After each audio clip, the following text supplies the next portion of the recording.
Shalom, selamat malam. Renungan malam Sabda Bina Umat Selasa 18 Juli 2023. Firman Tuhan malam ini terambil dari Lukas 7 ayat 18 sampai 23. Demikian firman Tuhan.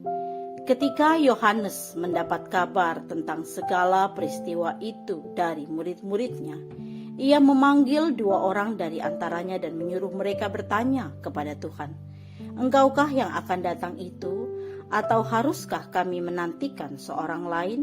Ketika kedua orang itu sampai kepada Yesus, mereka berkata, "Yohanes Pembaptis menyuruh kami bertanya kepadamu, engkaukah yang akan datang itu, atau haruskah kami menantikan seorang lain?" Pada saat itu Yesus menyembuhkan banyak orang dari segala penyakit dan penderitaan dan dari roh-roh jahat, dan ia mengaruniakan penglihatan kepada banyak orang buta. Dan Yesus menjawab mereka, "Pergilah dan katakanlah kepada Yohanes apa yang kamu lihat dan kamu dengar. Orang buta melihat, orang lumpuh berjalan, orang kusta menjadi tahir, orang tuli mendengar, orang mati tidak bangkitkan, dan kepada orang miskin diberitakan kabar baik. Dan berbahagialah orang yang tidak menjadi kecewa dan menolak aku." Demikian firman Tuhan. Renungan malam ini bertema ketidakpastian antara ekspektasi dan realita. Salah satu tantangan yang dihadapi oleh umat manusia adalah ketidakpastian. Mengapa? Tentu saja karena ketidakpastian merupakan bagian dari kehidupan di dunia ini. Siapakah di antara kita yang mampu memastikan sepenuhnya hari esok? Tidak ada. Yang bisa kita lakukan adalah memprediksi sesuatu dengan data tertentu dan atau berdasarkan pengalaman di masa lalu. Selebihnya, waktulah yang akan menyingkapkan segalanya. Demikianlah ketidakpastian menuntut kesiapan manusia untuk menghadapi segala kemungkinan, baik maupun buruk.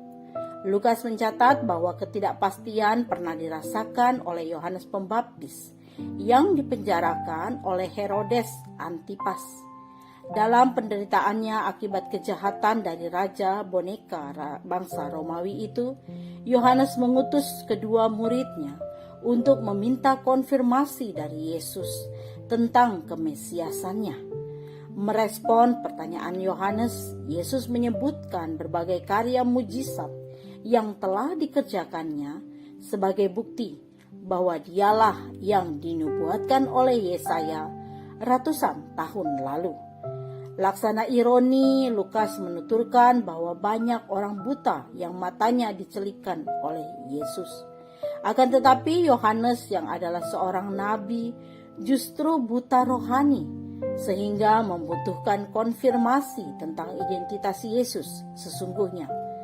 Kebutaan tersebut berakar pada ekspektasinya yang keliru bahwa Yesus akan mengalahkan Roma dan sekutu-sekutunya di Palestina. Sungguh ekspektasi keliru yang dapat berujung pada kekecewaan, bahkan penolakan. Belajar dari kisah ini, kita diingatkan untuk menyikapi ketidakpastian hidup dengan pengenalan yang benar tentang kehendak Yesus dan karya keselamatannya. Yesus bukanlah Mesias politik yang menghalalkan kekerasan. Sebaliknya, ia adalah Mesias yang berbelas kasihan kepada mereka yang menderita, termasuk kepada mereka yang memusuhinya. Bagaimana dengan saudara? Pernahkah saudara kecewa kepada Yesus karena ekspektasi tidak berjalan dengan realita? Jika ya, datanglah pada Yesus dan belajarlah mengenalnya. Doa malam ini, ya Yesus, tolonglah kami menghadapi ketidakpastian dalam pengenalan yang benar akan kehendak dan rencanamu. Amin. Demikian renungan malam ini, selamat beristirahat. Tuhan Yesus memberkati.